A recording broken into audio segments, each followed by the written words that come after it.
हमारे उत्तर में हिमालय की गोद में बसा राष्ट्र जो कभी भारत का हिस्सा हुआ करता था, जहां कभी हिंदू धर्म का बोलबाला था। यहां दोस्तों हम बात कर रहे हैं नेपाल की। जी हां, नेपाल का हिंदू एक बार फिर से जाग उठा है, अपनी संस्कृति और अपनी सभ्यता से एक बार फिर से वाकिफ हो चुका है। आपको बता दें कि नेपाल में एक वक्त था जब पूरी तरह से हिंदू का राज था और नेपाल एक हिंदू राष्ट्र कहलाता था, मगर फिर नेपाल में कुछ ऐसा हुआ जिसकी वजह से नेपाल की न सिर्फ राजनीति बदली बल्कि धार्मिक पहचान को भी ठेस पहुंची।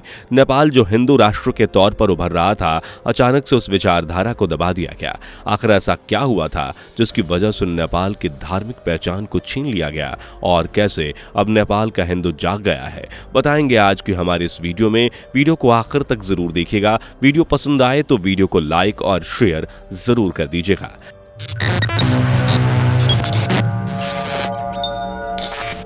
दोस्तों, नेपाल का इतिहास हमेशा से हिंदू धर्म से जुड़ा रहा है। नेपाल हिंदू धर्म का एक अनूठा राष्ट्र है जहां हिंदू धर्म के बड़े बड़े ऋषि मुनियों ने जन्म लिया। दोस्तों, जैसा कि आपको मालूम है, नेपाल माता सीता का जन्म स्थान है।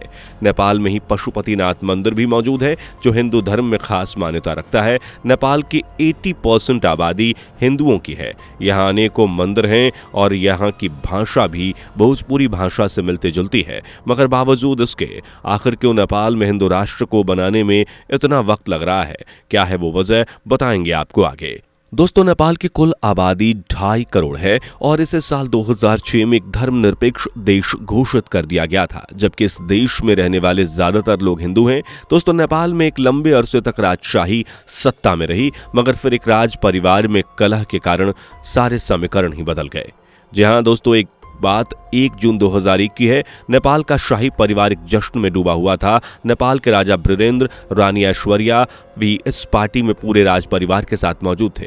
आपको बता दें कि इस जश्न में राज परिवार के 1 दर्जन से ज्यादा लोग मौजूद थे। पार्टी के होस्ट राजकुमार दीपेंद्र करीब 8 बजे पार्टी में शामिल होने के लिए आए थे, लेकिन उनके हुलिये को देखकर ऐसा बिल्कुल भी नहीं लग रहा था। जी हां दोस्तों, वह पूरी सैनिक वर्दी में पार्टी में शामिल हुए थे।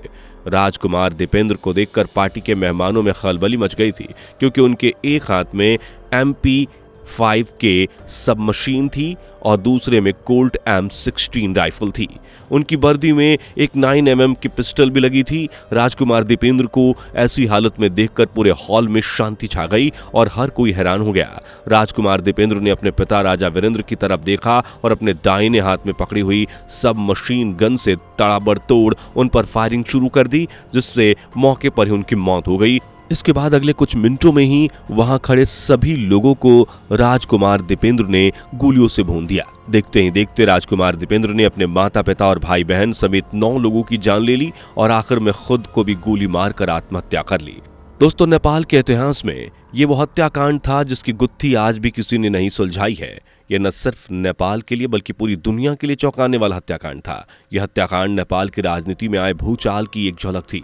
जी हां दोस्तों, साल 2001 तक नेपाल में राजशाही कायम थी, मगर इस हत्याकांड के बाद ऐसा राजनीतिक भूचाल आया कि जिसने राजशाही की नींव ही हिलाकर रख दी।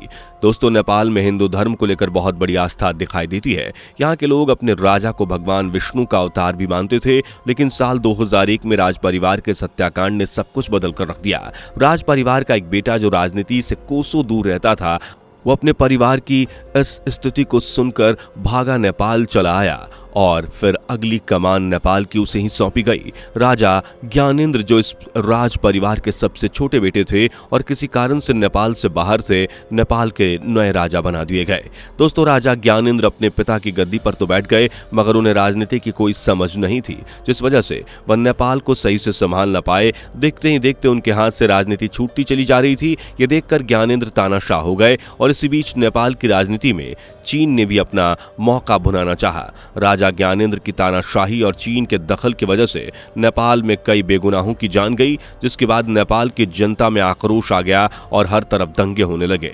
आखिरकार नेपाल की राजनीति में UN को दखल देनी पड़ी और यहाँ साल 2006 में चुनाव हुए, जिसमें एक पार्टी का गठन हुआ और नया प्रधानमंत्री चुना गया। नेपाल को एक धर्मनिरपेक्ष राज्य घोषित कर दिया गया। वो राष्ट्र जो अपने हिंदू होने पर गर्व करता था, वह आज अपने ही देश में अपनी धार्मिक पहचान के लिए लड़ रहा है। जी हाँ दोस्तों, अब नेपाल का हिंदू एक बार फिर से जाग गया है और वो चाहता है कि नेपाल एक बार फिर से हिंदू राष्ट्र बन जाए। दोस्तों, नेपाल की राजनीति और संस्कृति में हमेशा से ही चीन ने दखल देने की और उसे हथियाने की कोशिश की है। नेपाल में चीन अपनी हुकूमत कायम करना चाहता है, जिसके लिए यहाँ के हिंदुओं को बहला फुसलाकर हिंदू धर्म से कन्वर्ट कराना और अपनी संस्कृति को उन पर थोपना भी शामिल है। नेपाल में बढ़ती अधार्मिक गतिविधियां, सरकार में फैली भ्रष्टाचार और चीन का नेपाल पर लाखों का कर्जा यहाँ के हिंदुओं के बढ़ते गुस्से का कारण है। अब नेपाल का हिंदू चाहता है कि वापस से राजशाही आए और राजतंत्र को फिर से स्थापित करके नेपाल को एक हिंदू राष्ट्र बनाया जाए।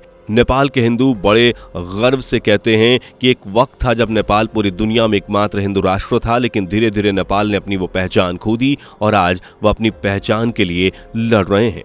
नेपाल के सभी हिंदू इकट्ठा होकर सड़कों पर उतर आए हैं और नेपाल में लोकतंत्र आने के बाद से पश्चिम से आए मशीनरीज ने अपना मुनाफा कमाना चाहा और नेपाल की जनता को उनकी गरीबी का हवाला देते हुए ईसाई धर्म अपनाने को मजबूर करने लगे। नेपाल की गरीब जनता जो अपने और अपने परिवार के लिए एक बेहतर जिंदगी की तलाश कर रही थी, भूख से मर रही थी, उन्हें धर्म से ज्यादा तहरीज पैसों की थी, जो किसी मायने में गलत नहीं है। मगर मिशनरीज की इस मुहिम ने नेपाल के हिंदुओं का तेजी से ईसाईकरण किया।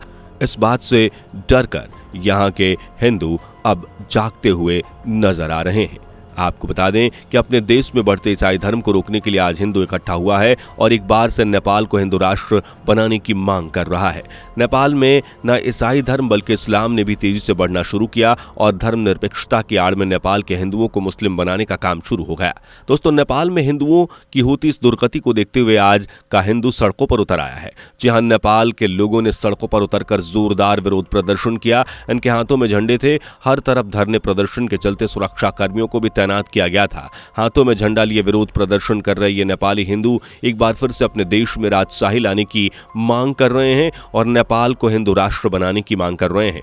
नेपाल में हिंदू राष्ट्र बनाने की ये मांग कितनी प्रबल साबित होगी और क्या नेपाल एक बार फिर से राजतंत्र स्थापित कर पाएगा, यही बड़ा सवाल बना हुआ है। लेकिन एक बात तो तय है कि नेपाल में हिंदू राष्ट्र बनाने का सपना पूरा होते ही इसका असर भारत पर भी देखने को मिलेगा। वहीं दूसरी तरफ चीन का नेपाल में दखल भी कम हो जाएगा। आपको क्या लगता है, नेपाल में हिंदू राष्ट्र के लिए उठाई गई ये मांग कितनी कारगर साबित होगी? अपने जवाब हमें कमेंट में जरूर बताइएगा। वीडियो पसंद आई तो वीडियो को लाइक और शेयर जरूर कर दीजिएगा। इस तरह की वीडियोस को देखने के लिए हमारे चैनल को सब्सक्राइब कर लीजिएगा। साथ ही बेल आइकन को प्रेस करना ना भूलें ताकि चैनल पर आने वाली हर न्यू वीडियो की अपडेट आपको सबसे पहले मिले। मुलाकात होगी अगली वीडियो में।